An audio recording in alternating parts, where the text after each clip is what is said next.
Welcome to Southside Garage, and this morning we're going to be removing the seat and fuel tank on a VN2000. To remove the seat, it's two 10mm bolts, these two at the back here, so I'll just go ahead and remove those, take the seat off. Because I'm going to do an all-round visual inspection of all the wiring and hoses and so on. I'm also going to remove the two side covers at this point.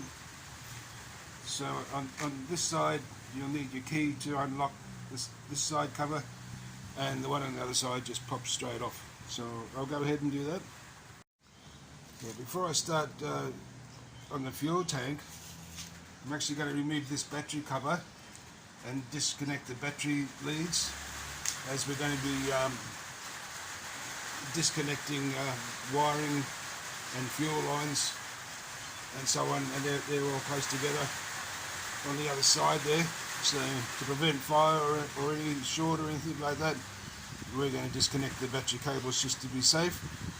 So with the battery cover, there's a number of bolts holding just this little piece of plastic on.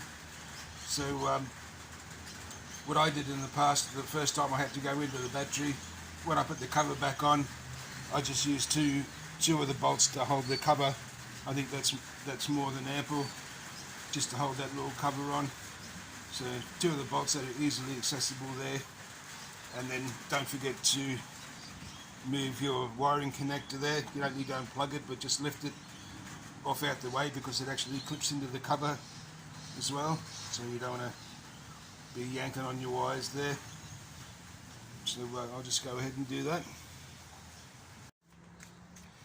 Next we're going to go ahead and remove that 12mm bolt from the fuel tank mounting, and also this breather hose. You can disconnect it at the tank if you like, or you can just pull it through from where it's routed and take the tank off and leave that hose connected, and just reroute it again once you put the tank back on.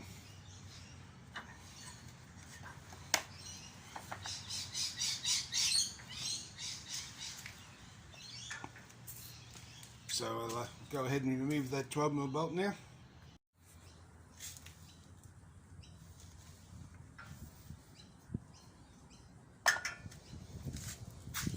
So next we're going to go around to this side, and we're going to remove that Phillips head bolt right there, holding that cover on. So I'll go ahead and do that.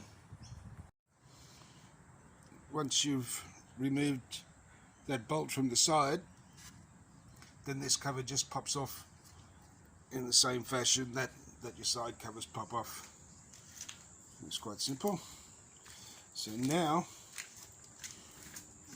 what we're up to is we have these wiring connectors, fuel pump, fuel line.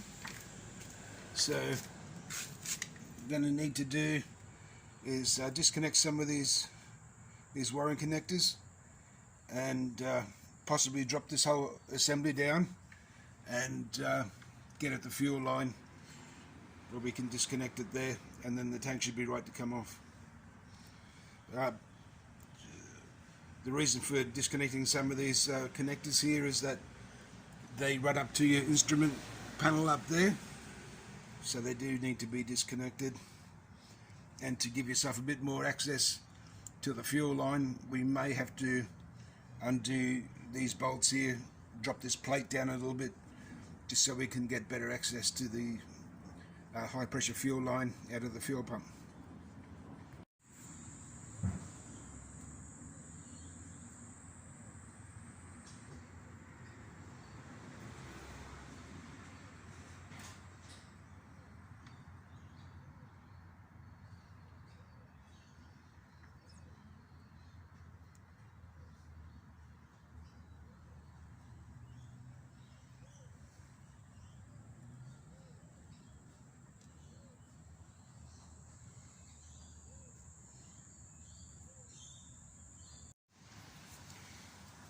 So now we've unplugged our 4 wiring connectors.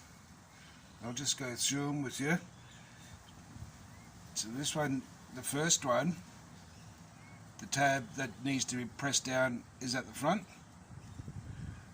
The next one,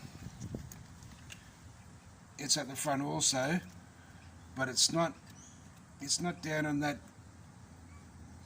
it's not down in there. You actually have to come underneath from this side of the outside of the plastic.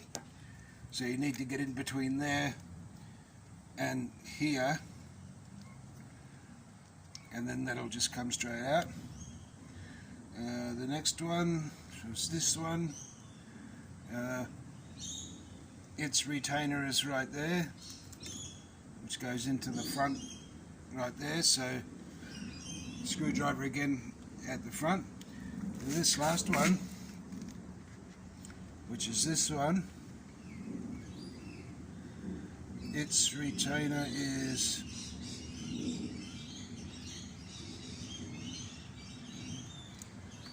on this side, so you'll need to come in from that side with your screwdriver underneath and pop that out.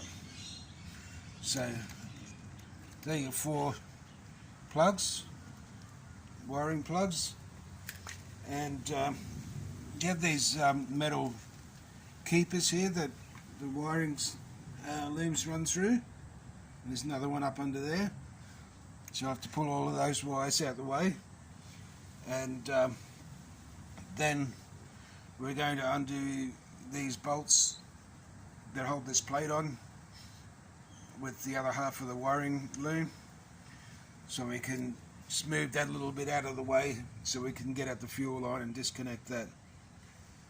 So I'll just go ahead and do that now. The 2 mounting bolts are different lengths. The longer one went to the front of the motorcycle and the shorter one went to the rear.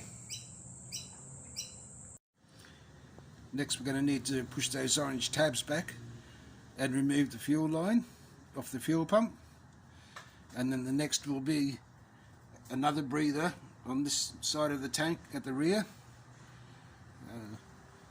So I'll just go ahead and do the fuel line. Next will be this other vent tube here on the left side. So we'll just take that off. That should be everything disconnected. So now we're good to lift the tank off. So we'll go ahead and do that. So that's how you remove the fuel tank. Fairly involved job, but take your time and think about what you're doing, and you'll get through it okay.